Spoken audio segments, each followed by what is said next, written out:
Bonjour à tous. Soyez les bienvenus à ce premier webinaire de l'Institut de planification des soins du Québec, traitant de l'élargissement de la loi québécoise sur les soins de fin de vie en lien avec l'aide médicale à mourir et les personnes en situation de handicap.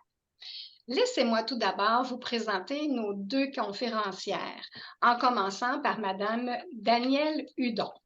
Elle s'est impliquée dans plusieurs causes bénévoles liées aux soins palliatifs et aux soins de fin de vie.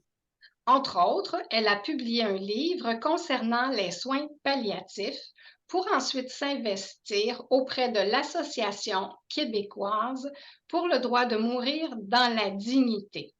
Elle a collaboré et collabore encore aujourd'hui avec l'Institut de planification des soins.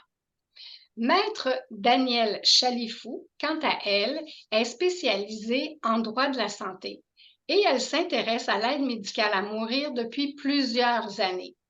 Elle a publié des articles et présenté des mémoires à ce sujet, ainsi que prononcé de nombreuses conférences. Elle préside l'Institut de planification des soins du Québec depuis 2010. Pour ma part, Carole Lafrance, je compte une trentaine d'années d'expérience en gestion d'entreprises collectives. En 2005, à l'invitation de Mme Francine Lalonde, députée et pionnière dans le domaine, je me suis impliquée dans la création de l'Association québécoise pour le droit de mourir dans la dignité. Étant moi-même une personne en situation de handicap, le sujet dont nous allons traiter m'intéresse particulièrement. Si un jour j'avais besoin de l'aide médicale à mourir, est-ce qu'on me le permettrait? Mais est-ce que cette nouvelle mouture de la loi a mis en place toutes les balises essentielles pour éviter les dérives? C'est à ces questions que nous allons tenter de répondre. Alors, je laisse maintenant la parole à Madame Danielle Hudon. Bonjour. Alors, merci Carole pour cette introduction et merci Danielle d'avoir lancé l'idée de ce webinaire. Dans cette équipe, j'occuperai le rôle de questionneuse, qu'il s'agisse des droits des patients ou de la loi sur les soins de fin de vie. Vous verrez que ce n'est pas tout noir, tout blanc sur les sujets. Je soumettrai donc deux cas fictifs à Maître Chalifou, deux histoires inspirées de cas vécus. L'objectif, vous l'aurez deviné, sera de susciter des questions et ainsi profiter de l'expertise juridique de Maître Chalifou. Voici donc ce premier cas.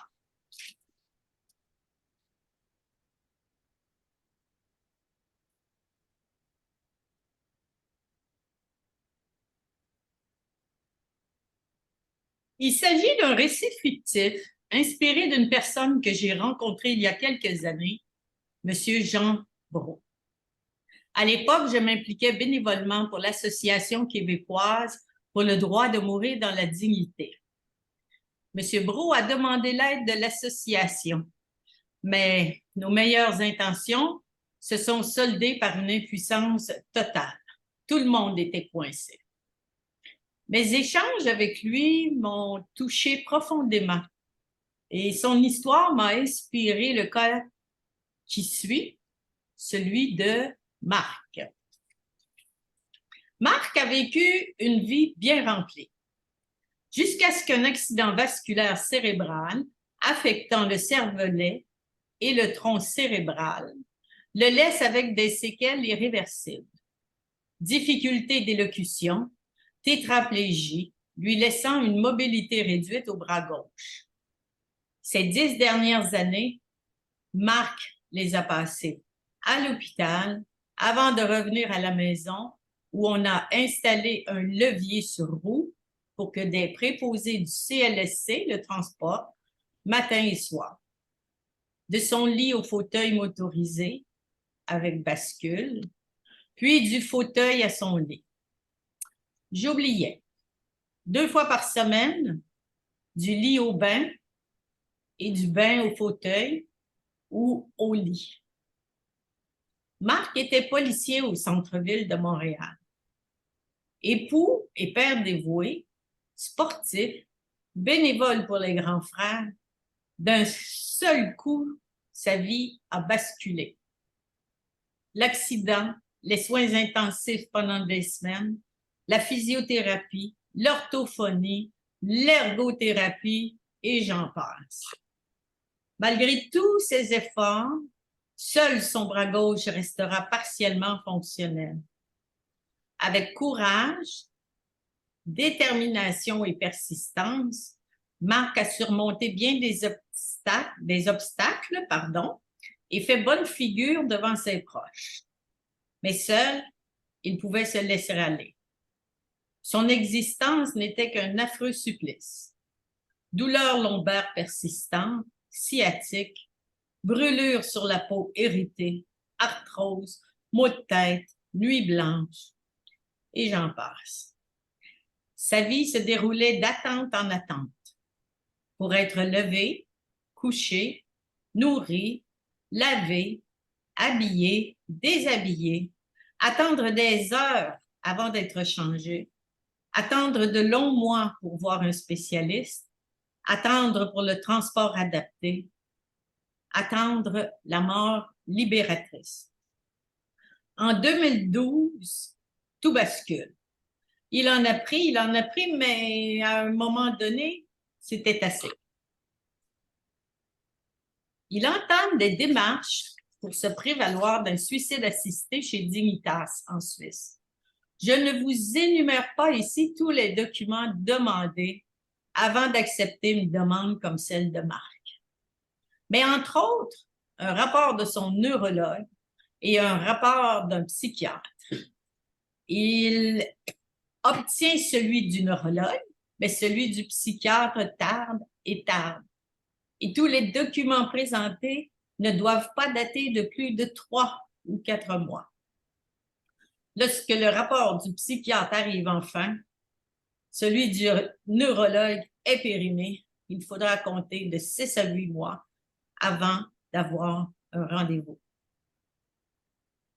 Ce projet échoue, d'abord parce qu'il n'a pas réussi à obtenir tous les documents nécessaires, mais aussi, comme il n'avait aucune autonomie, il prend peur que la personne qui l'accompagne soit accusée au criminel pour non-assistance pour une personne en danger. Il est coincé dans un labyrinthe sans porte de sortie.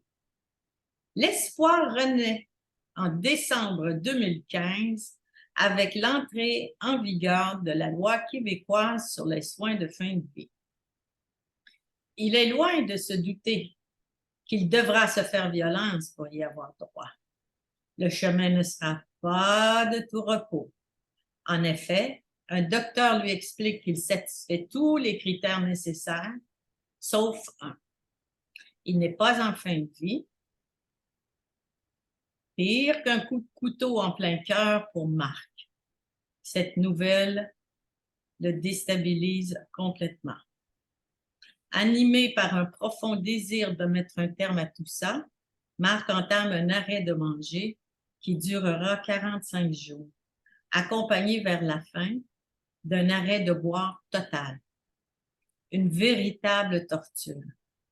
Jour après jour, il est misérable.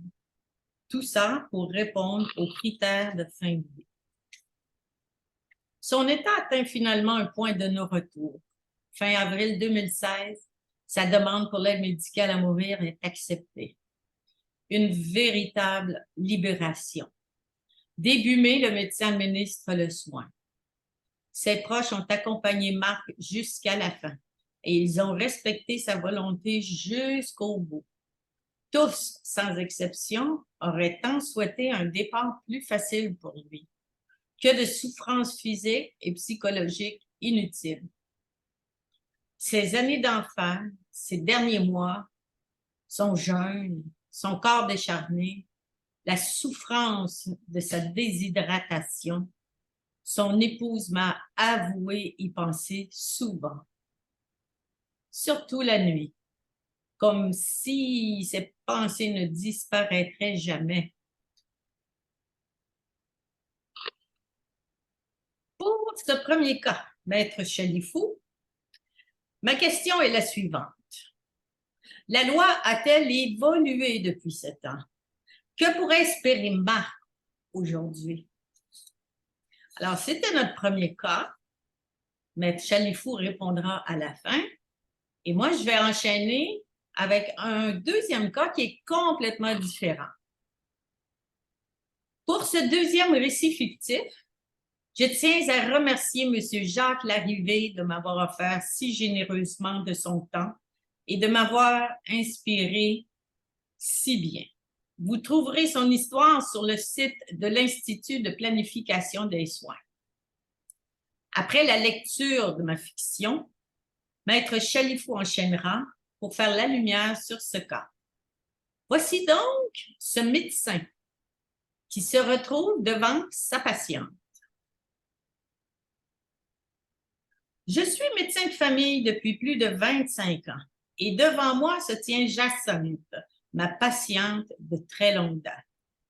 Assise dos rigide et droit, un coude sur mon bureau, elle serre dans sa main tremblante un document que je reconnais. Un document relatif à la nouvelle loi concernant les soins de fin de vie. Grâce à ses vers correctifs puissants et au caractère démesuré du texte imprimé, Jacinthe lit lentement un extrait stipulant que les personnes ayant une déficience physique grave entraînant des incapacités significatives et persistantes sont dorénavant éligibles pour les soins de fin de vie. Ça répond à ma condition, s'empresse-t-elle aussitôt d'ajouter. Le sujet est délicat.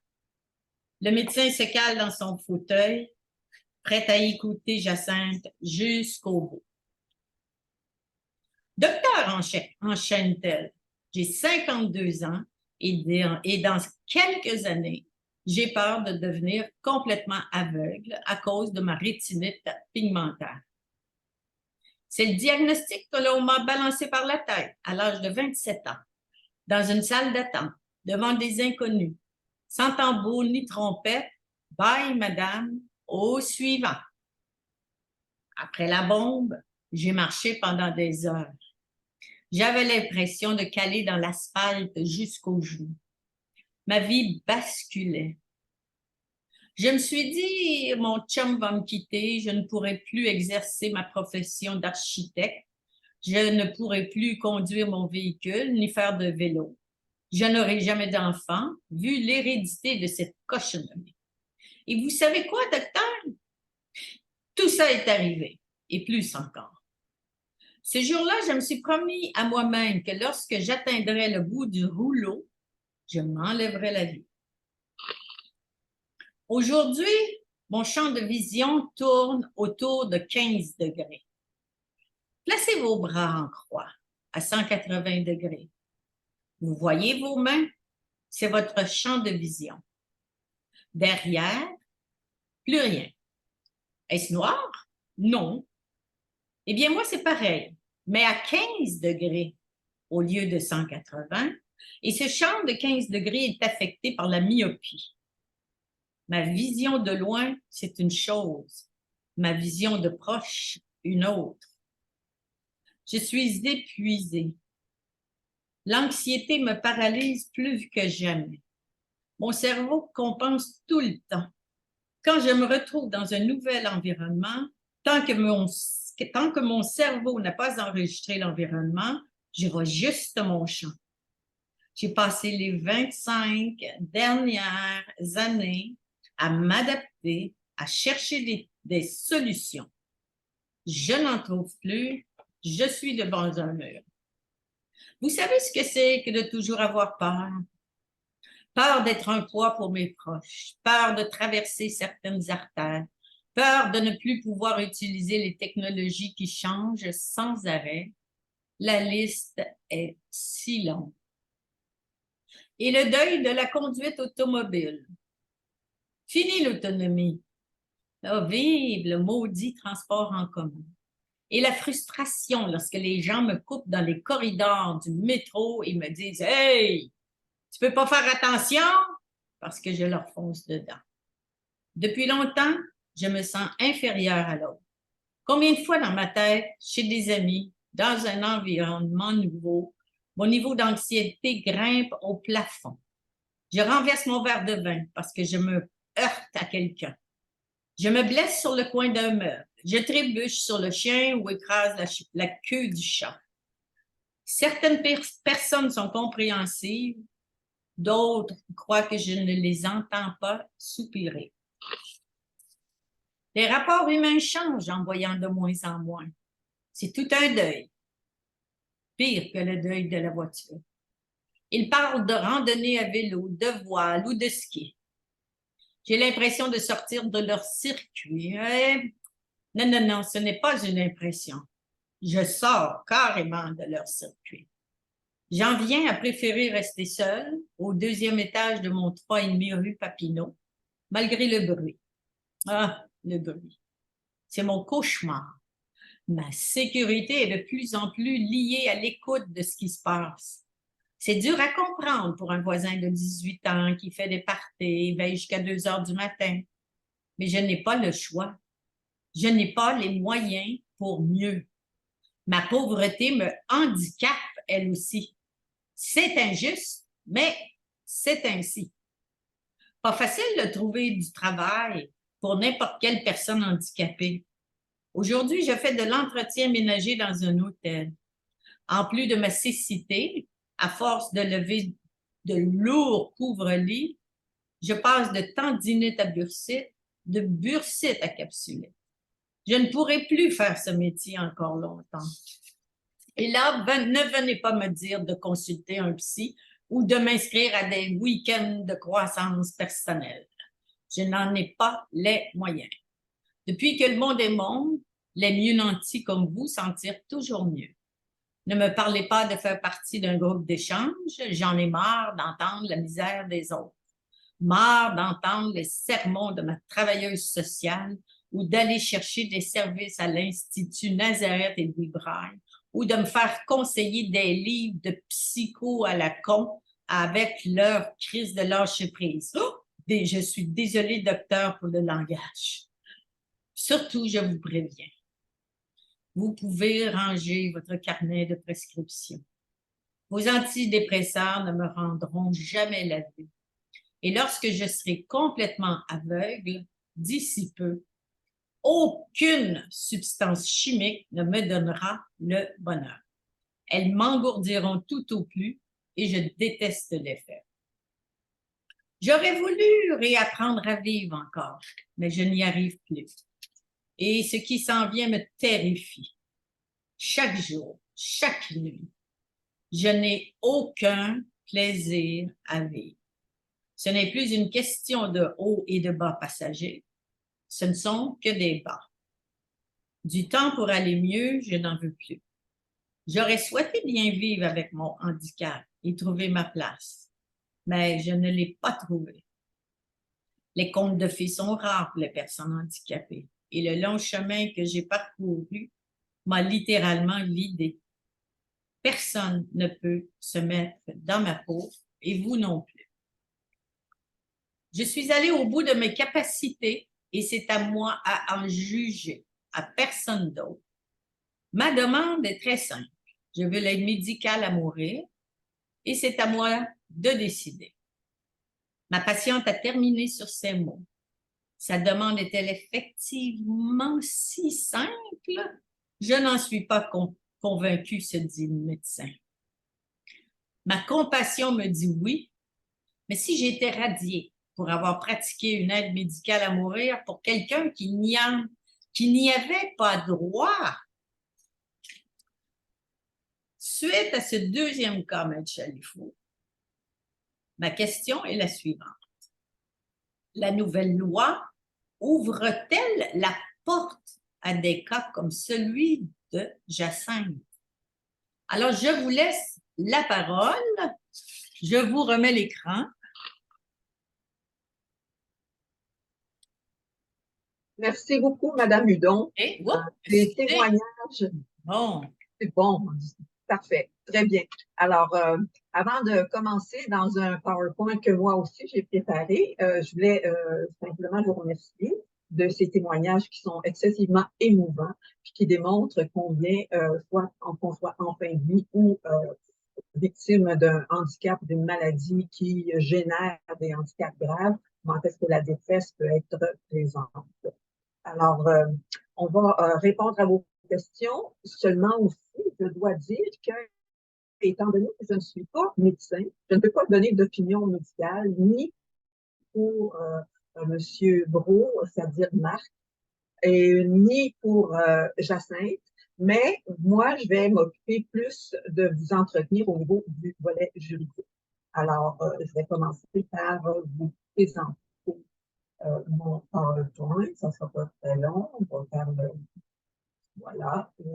Ici, je vais le mettre, si vous permettez, juste une seconde. Voilà. Alors, on commence avec les conditions d'admissibilité de la première mouture de la loi concernant les soins de fin de vie, parce que c'est celle-là qui était en vigueur quand Marc a subi toutes ces péripéties là, pour finalement en venir à l'aide médicale à mourir. À cette époque-là, la loi de 2015 avait un critère bien important qui était la maladie grave et incurable. Alors,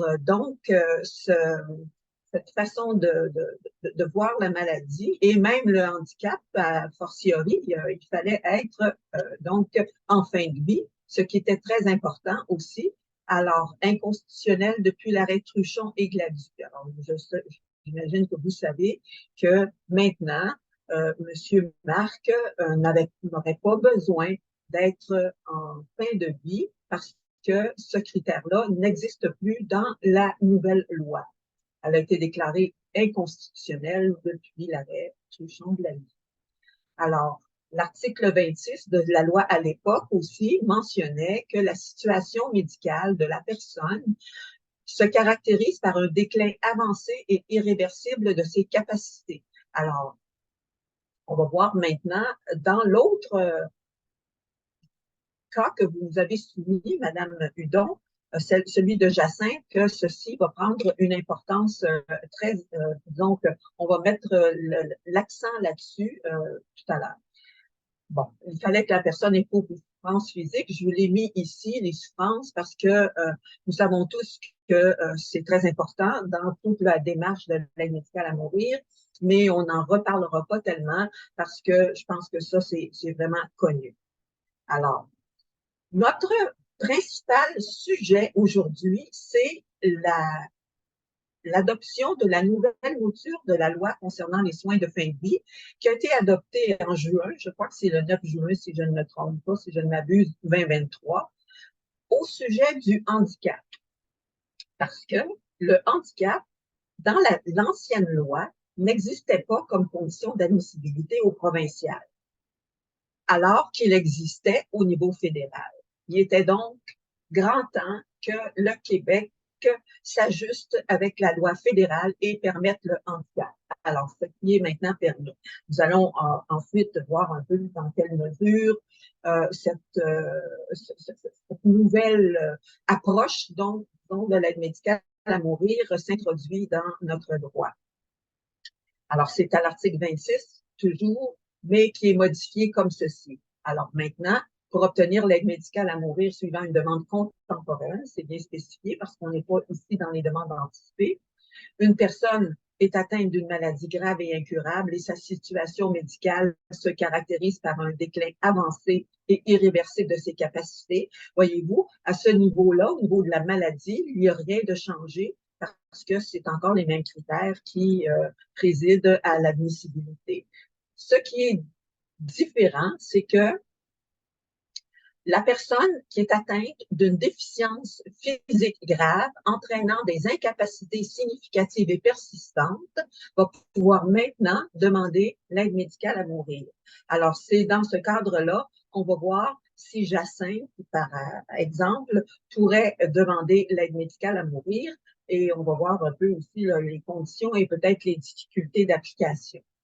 le législateur provincial, en adoptant une terminologie de déficience physique grave entraînant des incapacités significatives et persistantes, a adopté une terminologie différente que celle que l'on retrouve dans les lois au niveau du code criminel et aussi de la terminologie qui était adoptée dans l'arrêt Carter, qui n'était pas, disons, au niveau du handicap, de déficience physique grave et entraînant des incapacités significatives et persistantes. Alors, on va se poser la question, est-ce que cette différence-là, au niveau fédéral et au niveau provincial, est-ce que ça peut avoir des conséquences, notamment sur le cas de Jacinthe? Alors, on va comparer les deux, si vous permettez. Alors, en vertu de la loi fédérale, c'est-à-dire les modifications qui ont eu lieu au code criminel concernant l'aide médicale à mourir, la personne qui a on aborde la question sous le parapluie, si vous voulez, d'un problème de santé. Le problème de santé doit être grave et irrémédiable. J'ai mis irrémédiable en rouge parce que c'est important, n'est-ce pas? Ça veut dire que c'est un problème de santé auquel on ne peut pas trouver de remède. Et ça va être important dans la question du handicap parce qu'il y a beaucoup de handicaps, n'est-ce pas, auxquels on peut remédier, même si ce n'est pas à 100%, mais souvent de façon appréciable. Alors, dans la loi fédérale, on dit il y a un problème de santé et ce problème de santé-là doit être une maladie, une affection ou un handicap grave et encore en rouge, le mot incurable, c'est-à-dire que c'est vraiment dans le ciment, il n'y aura pas d'amélioration, on ne peut pas en sortir, c'est vraiment comme, si vous voulez, le mot le dit, là, il n'y a pas de cure possible. Donc, au niveau maintenant de la loi provinciale, la nouvelle mouture qui vient d'entrer en vigueur, qui n'est pas entrée en vigueur encore, mais qui est adoptée. Alors, voilà ce qu'on dit. Au lieu d'avoir un problème de santé qui comprend la maladie et le handicap, on réfère à deux situations différentes. D'une part, la maladie et d'autre part, le handicap. Et celui-ci est défini comme une déficience physique grave. Vous allez avoir une petite note tout à l'heure que je vais vous montrer.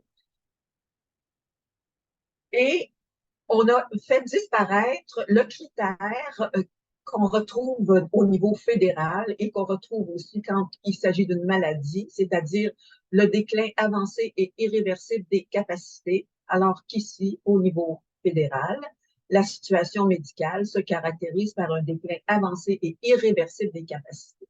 On a remplacé ceci par la présence d'incapacités significatives et persistantes.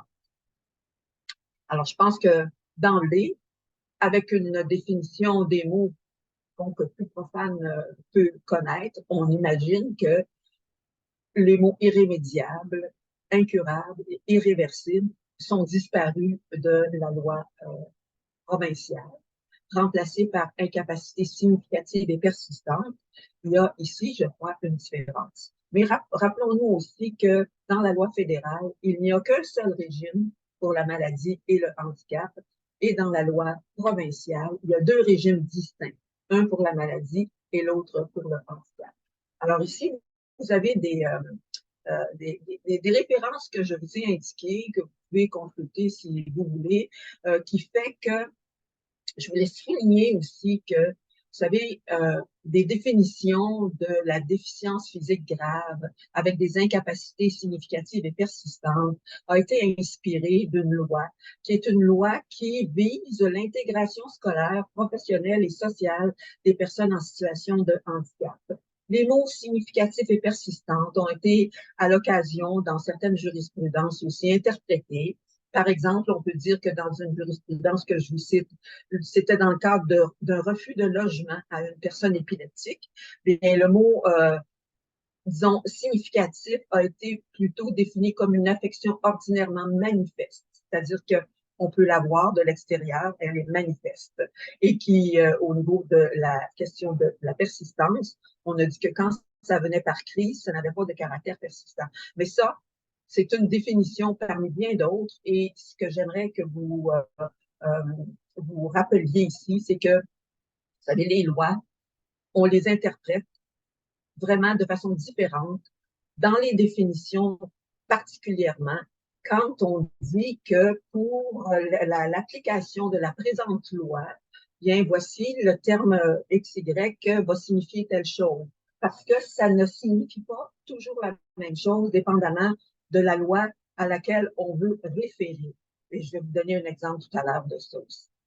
Alors, maintenant, vous avez un régime au niveau fédéral, vous avez un régime au niveau provincial pour ce qui concerne le handicap. Lequel va s'appliquer, on ne sait pas exactement, mais je vous signale que le fédéral a récemment émis un communiqué dans lequel il disait qu'il n'entend pas modifier la loi pour la question de l'aide médicale à mourir, du moins dans un court terme. Alors, voici comment est-ce qu'il était rédigé, sauf pour la question des maladies mentales. Là, il y a une parenthèse par rapport à ça. Le gouvernement fédéral n'entend pas apporter à court terme de modifications concernant les demandes anticipées, le handicap et les mineurs matures. Elles sont remises à plus tard. Et à plus tard, on ne sait pas trop quand. C'est pour ça que je vous ai indiqué ici là, la citation d'un célèbre philosophe ancien, Sénèque. En suivant le chemin qui s'appelle plus tard, nous arrivons sur la place qui s'appelle jamais. Alors, on espère que ça ne soit pas le cas, mais le gouvernement reconnaît l'importance de toutes les questions dont je vous ai mentionné ici tout à l'heure, la présence, mais dit que les modifications proposées par toutes sortes de comités nécessiteraient un examen, une consultation et une étude plus approfondie. Ça veut dire que, bon, il y en a déjà eu beaucoup de consultations, il va continuer à y en avoir. Alors, quand est-ce que ça va avoir lieu? On ne sait pas.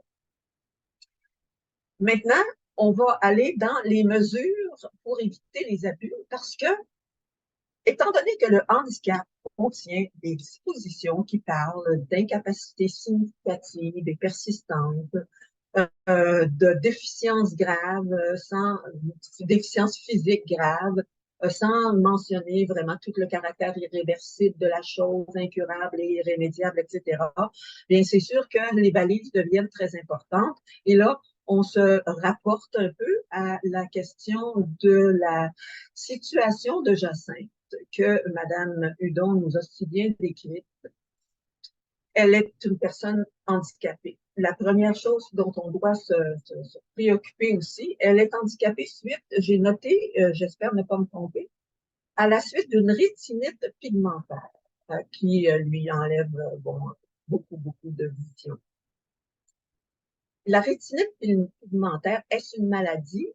Elle engendre évidemment des situations de handicap, mais est-ce qu'on va la considérer dans la catégorie des maladies, parce que là, il y a un régime au niveau provincial où on va la considérer comme un handicap. Si c'est un handicap, bien avec tout ce que nous a dit Mme Hudon sur la façon dont, bon, d'abord, c'est un handicap grave, ça c'est sûr. Ensuite de ça, c'est un handicap qui lui occasionne certainement des incapacités qui sont très significatives pour elle. Elle en a fait la preuve et persistante parce que elle sait que sa maladie ou son handicap va se détériorer, donc elle va devenir de plus en plus malade ou handicapée par rapport à cette condition. Maintenant, de notre côté, on peut dire que, bon, est-ce que moi je ne suis pas médecin, là, je l'ai dit tout à l'heure, tous les soins, tout le soutien, tout l'accompagnement qui est nécessaire dans des situations comme telles lui ont été donnés. Est-ce que vraiment elle a eu aussi l'occasion peut-être de consulter un père aidant? Vous savez ce que c'est un père aidant? C'est une personne qui est dans la même situation et souvent, les personnes en situation de handicap nous disent que ces personnes-là sont vraiment très importantes dans la question du soutien et de l'accompagnement. Est-ce qu'elle a eu vraiment un traitement vraiment pour sa souffrance ou sa détresse? Est-ce que de ce côté-là, on pourrait l'améliorer? Parce que Mme Hudon nous a donné des exemples de personnes qui ont des handicaps au niveau de la vision peut-être même plus grand que celui de Jacinthe, comme les chanteurs Ray Charles ou M. Bocelli ou c'est ces gens qui, finalement, ont des vies extrêmement, disons, ce sont des personnes inspirantes à tout point de vue, qu'on ait un handicap, qu'on n'en ait pas. C'est presque des trésors de l'humanité. Et on peut penser à énormément de gens aussi. On pense peut-être ici à la sénatrice Madame Petitclerc aussi, qui vit avec des handicaps très sérieux, qui pourrait peut-être être candidate à l'aide médicale à mourir au niveau provincial, mais qui est mère de famille et qui est sénatrice et donc qui contribue à la société et qui probablement n'a pas du tout, dans l'état où elle est, une intention de demander l'aide médicale à mourir. Alors, c'est pour ça qu'il est important qu'on regarde les mesures de sauvegarde. Qu'est-ce qu'on fait pour les personnes qui sont handicapées avant de leur proposer l'aide médicale à mourir? Alors, je vais vous dire un peu l'objet de la consultation qui a eu lieu très récemment aux personnes qui sont des personnes en situation de handicap par le gouvernement parce que on veut, si vous voulez, essayer autant que possible d'accommoder ces gens-là. Mais maintenant, je vous signale aussi que dans la loi sur les services de santé et services sociaux, il y a la proclamation d'un droit aux soins. Toute personne a le droit de recevoir des services de santé et des services sociaux adéquats sur les plans à la fois scientifiques, humains et social, avec continuité et de façon personnalisée et sécuritaire. Alors, il ne faut pas oublier qu'il y a un droit à la santé maintenant. Est-ce qu'il peut toujours s'exprimer ou s'exercer? Alors, c'est un peu ce qui était discuté là, dans la consultation des personnes qui sont en situation de handicap. Et ces gens-là nous ont dit que ce qui les préoccupait le plus, c'est les mesures pour les aider à vivre plutôt que les aider à mourir. La formule est assez, disons, péremptoire, mais c'est un peu ce qu'ils disaient. Et c'est l'ensemble des intervenants là, qui représentaient les personnes en situation de handicap. Quand ils ont témoigné, ils considèrent qu'à cet égard-là, au niveau de l'aide médicale à vivre, que l'accès aux soins et services, ce serait la meilleure balise pour empêcher la banalisation de l'aide médicale à mourir, c'est-à-dire que toute personne qui, du jour au lendemain, a un handicap qui est significatif, qui est physique, évidemment, et dont les incapacités sont significatives et persistantes. Je pense beaucoup aux personnes vieillissantes, vous savez, qui sont perclues d'arthrite ou d'ostéoporose ou des gens qui ont de la fibromyalgie et tout ça. Il y a beaucoup de maladies qui entraînent des handicaps et il y a beaucoup de gens qui vivent avec, ont du soutien, mais qui se plaignent énormément de l'accès aux soins et services. Et si on était dans une meilleure posture par rapport à ça, ben, à ce moment-là, peut-être qu'on éviterait que des personnes comme Jacinthe demandent l'aide médicale à mourir. Alors, je vous donne la référence ici. Vous pouvez visionner la consultation de ces personnes-là et des gens qui représentaient des organisations communautaires. C'est vraiment très significatif à cet égard-là. Alors, les mesures de sauvegarde dans les lois, selon moi, sont insuffisantes quand on pense au handicap. Parce que, comme je vous disais, l'accès aux soins et services n'est pas vraiment, disons, un engagement ni du gouvernement fédéral, ni du gouvernement provincial. Dans la loi fédérale, voyez-vous, on s'assure que la personne a été informée de la disponibilité des services. Puis là, on vous donne des services qui, normalement, devraient être pertinents, comme la consultation psychologique, la santé mentale, le soutien aux personnes handicapées, les services communautaires et les soins. Mais l'obligation n'est faite que pour de l'information. Dans la loi provinciale, les mesures de sauvegarde sont rédigées différemment. Par exemple, le professionnel compétent, parce qu'on sait que maintenant, les infirmières cliniciennes spécialisées vont pouvoir prodiguer l'aide médicale à mourir. Alors, il n'y a pas seulement les médecins. Alors, encore une fois, on a ici un devoir d'informer la personne de son pronostic et de l'évolution prévisible de sa déficience physique, des possibilités thérapeutiques envisageables. Alors, thérapeutique, ça veut dire pour guérir ou pour soigner ou pour remédier et leurs conséquences ou des mesures appropriées pour compenser les incapacités. Alors donc, il n'y a pas d'engagement, il y a simplement le devoir du professionnel de la santé d'informer. Et dans le cas de handicap, on a fait un spécial pour dire que on va s'assurer que la personne a évalué la possibilité d'obtenir des services de soutien. Ça veut dire que Jacinthe et son médecin devront parler ensemble si vraiment elle a épuisé. Ça a bien l'air que oui dans ce cas-là, là, mais le médecin devra quand même évaluer la possibilité d'obtenir d'autres services ou de meilleurs services de soutien, de conseil, d'accompagnement. Et ici, la loi nomme l'Office des personnes handicapées du Québec parce que c'est un organisme important.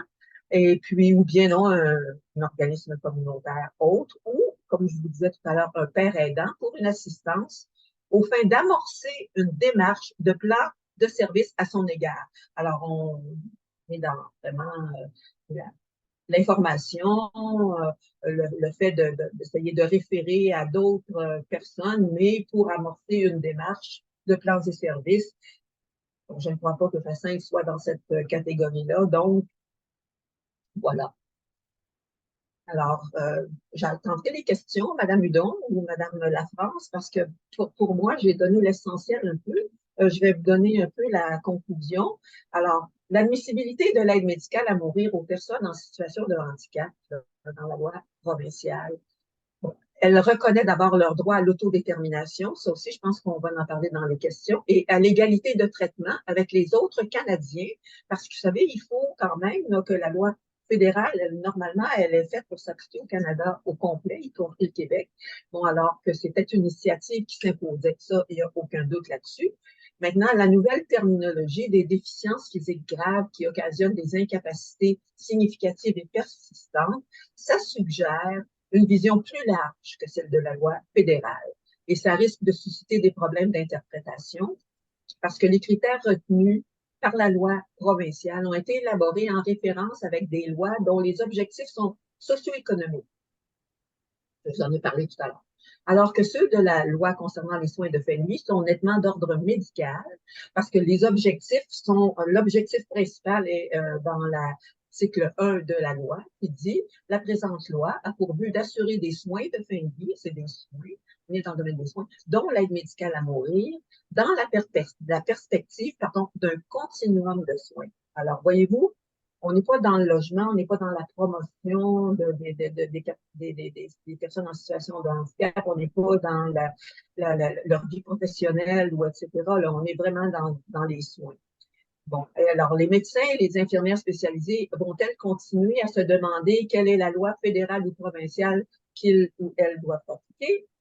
Et parce que ces nouveaux critères, ben, ils s'écartent de ceux qui ont déjà été établis, parce que autant dans l'arrêt Carter que dans la loi fédérale, on parle de caractère irrémédiable, incurable et irréversible, et tout ça, ça a disparu dans la loi provinciale. Alors, je crois que ça risque d'engendrer un peu de confusion, peut-être même des contestations, mais à tous les moins, nécessitera de la part des médecins et des infirmières compétentes un sérieux effort d'harmonisation.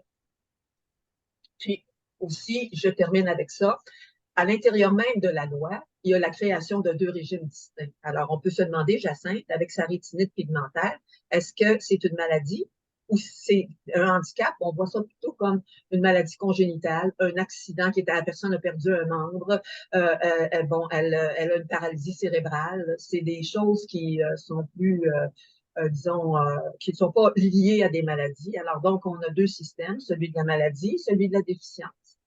Alors, est-ce que ça va créer des préjudices, une inégalité, ou selon que la condition de la personne résulte soit de un ou de l'autre? Et comme vous pouvez le voir, des fois, la distinction est assez difficile à établir.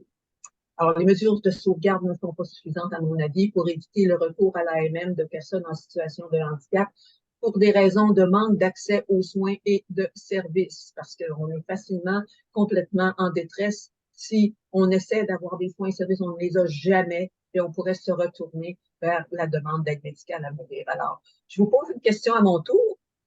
Peut-être aurait-il mieux valu, à l'instar de la loi fédérale, d'inclure le handicap au même titre que la maladie, dans une seule appellation comme celle de problème de santé ou autre appellation qui lui soit équivalente.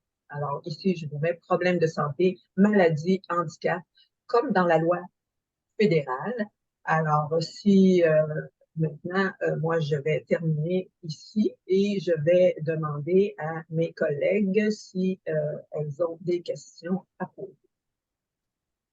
Merci, Maître Chalifou. J'aurais une première question. Dans le cas de Jacinthe, elle a bien dit à son médecin, c'est moi qui décide, c'est mon choix. Qu'en est-il dans la réalité? Bien, c'est sûr que le droit à l'autodétermination, c'est un droit consacré dans la Charte.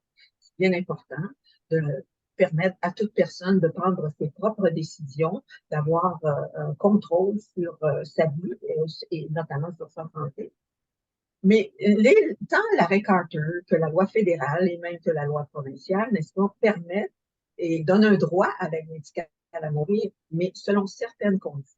Et ces conditions-là, elles ne peuvent être évaluées que par le médecin ou l'infirmière. Je m'habitue à prononcer le terme professionnel compétent. Parce que c'est ces personnes-là qui vont dire est-ce que c'est un trouble physique assez grave? Est-ce que c'est soit qu'on soit dans le fédéral ou dans le provincial? Est-ce que c'est irrémédiable? Il y a une évaluation médicale qu'il faut faire. Et quand l'évaluation médicale est positive, le médecin va dire, ben oui, on va vous accorder l'aide médicale à mourir, mais s'il se peut que la personne ne se qualifie pas. Alors, c'est pas automatique parce qu'elle le demande qu'elle va nécessairement avoir le droit. Est-ce que ça répond à votre question, Madame Lafrance? Tout à fait, merci. Madame Hudon, avez-vous des questions? Oui, je suis... je, je me demande si les lois fédérales et provinciales ne sont pas identiques, quelle devrait alors être la position des médecins? Quelles lois est-ce qu'ils doivent appliquer? Est-ce qu'ils doivent simplement suivre les consignes du Collège des médecins? Ou... Il me semble que si j'étais à leur place, je ne saurais pas trop quelle loi choisir. Bien, mon Dieu, oui, puis on n'aimerait pas être à leur place à l'occasion parce que c'est pas un problème qui est lié nécessairement directement avec la nouvelle loi parce que ça existait auparavant aussi. Parce que faut pas oublier que dans toute la question du handicap, depuis 2015, après l'arrêt Carter et la loi fédérale qui a suivi, le handicap était permis au Canada, mais il était interdit au Québec. Alors donc, on avait aussi le même genre de situation. Alors, qu'est-ce que les médecins ont fait? Le collège a pris une certaine position, la commission sur les soins de fin de vie également, et le gouvernement provincial, lui, voudrait que ce soit sa loi qui s'applique dans la province de Québec. Mais par ailleurs, il y a certaines personnes qui voudraient ou même préfèrent appliquer la loi fédérale. C'est vraiment difficile à dire. Mais je peux vous donner deux choses là qui, au niveau du droit, là, qu'est-ce qu'il y en est. C'est d'abord, quand on est devant deux lois qui portent sur le même sujet, qui n'ont pas la même formulation, on doit essayer de tout d'abord de réconcilier les deux. Si on n'est pas capable de réconcilier les deux, on va donner à la loi la plus sévère la priorité. Parce que c'est celle-là qui restreint plus, si vous voulez, comme ici au, euh, au provincial, la loi ou au fédéral, il y a des questions de dire est-ce quelle est la loi qu'on va appliquer et pour se prévaloir du danger des poursuites, parce que vous en avez parlé tout à l'heure, bien, l'association médicale de protection médicale, qui est l'assureur de responsabilité des médecins, suggère aussi que ce soit la loi la plus sévère que l'on applique. OK. Parce que, à ce moment-là, le médecin est vraiment comme protégé. Parce que s'il applique la loi la plus permissive, ben là, on va dire, écoutez, vous n'allez peut-être pas... alors, mais c'est quand même un problème très délicat encore aujourd'hui, je vous avoue. Et malheureusement, c'est pas réglé par la nouvelle loi. Merci beaucoup. C'est clair. Est-ce qu'on a le temps pour une autre question? Oui, absolument. Oui, d'accord. Ma deuxième question concerne la schizophrénie. C'est quand même une maladie qui remplit tous les critères de maladie grave et incurable, qui se caractérise par un déclin avancé irréversible des capacités. Pourquoi alors les personnes souffrant de cette maladie n'ont pas droit à l'aide médicale à mourir? Mon Dieu, c'est une grande question. Ça prendrait probablement un webinaire au complet pour aborder toutes les questions de maladie mentale. Mais disons, si j'ai le temps d'en parler un petit peu, Madame Lafrance, Il quelques nous reste minutes. une dizaine de minutes. Bon, alors, on va l'aborder quand même succinctement, là. Dans la loi fédérale, le gouvernement s'est engagé à revoir et à donner accès à l'aide médicale à mourir pour les personnes en situation de maladie mentale, avec des sauvegardes, des mesures de sauvegarde, comme on en a vu tout à l'heure, des mesures de sauvegarde très robustes. Ils s'étaient engagés à mettre ça sur pied en 2023, mais ils n'ont pas pu le faire parce qu'il y a beaucoup de personnes qui s'opposent.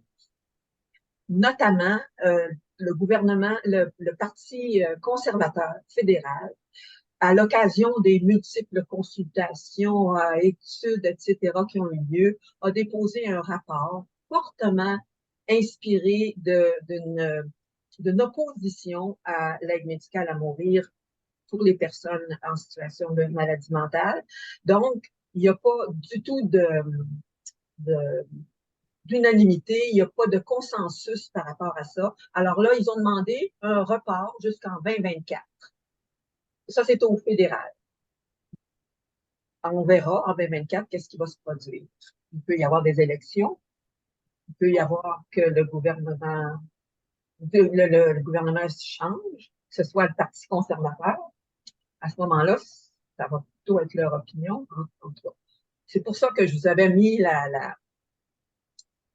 dans le PowerPoint l'illustration de Sénèque, parce que en retard d'année en année, d'études en études, à un moment donné, bon, espérons que ça ne sera pas dans la semaine des calculs.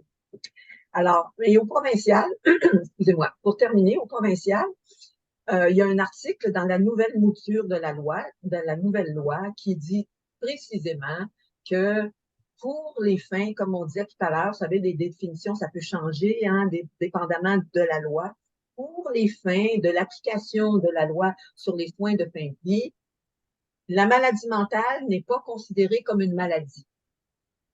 Alors, ça ne rentre pas dans le champ d'application de la nouvelle loi, parce que ce n'est pas une maladie.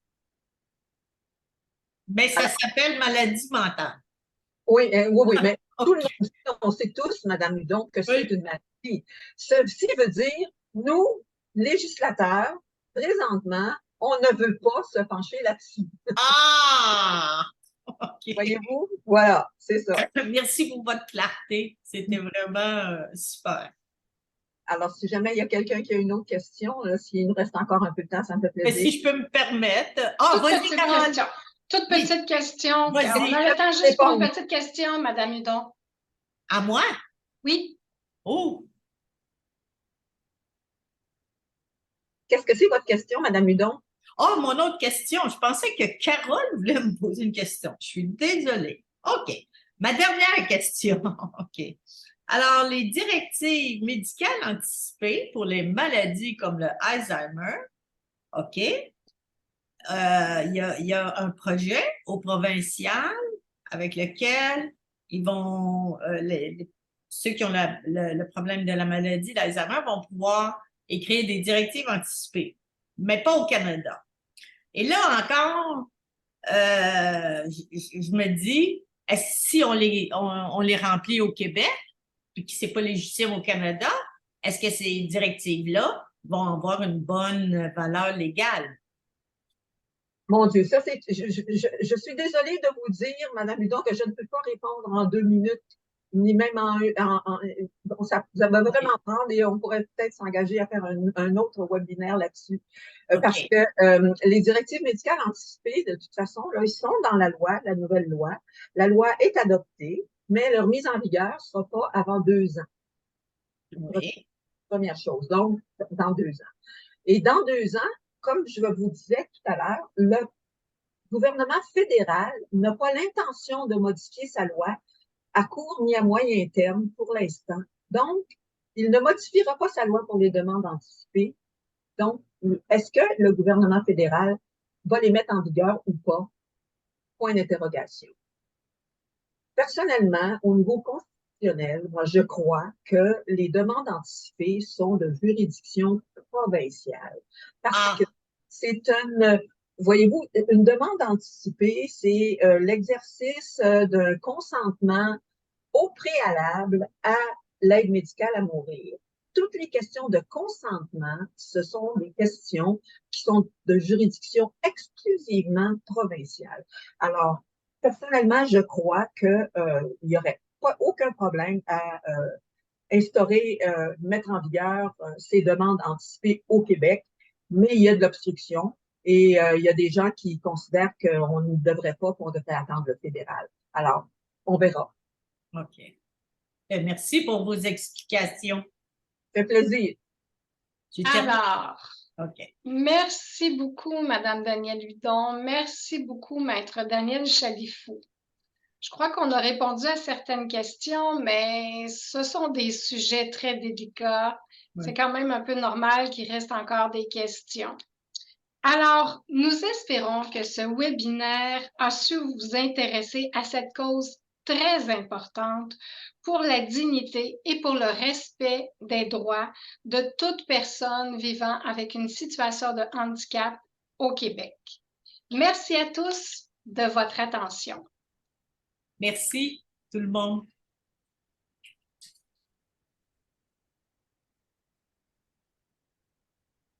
Alors, au plaisir de nous revoir peut-être dans un autre webinaire.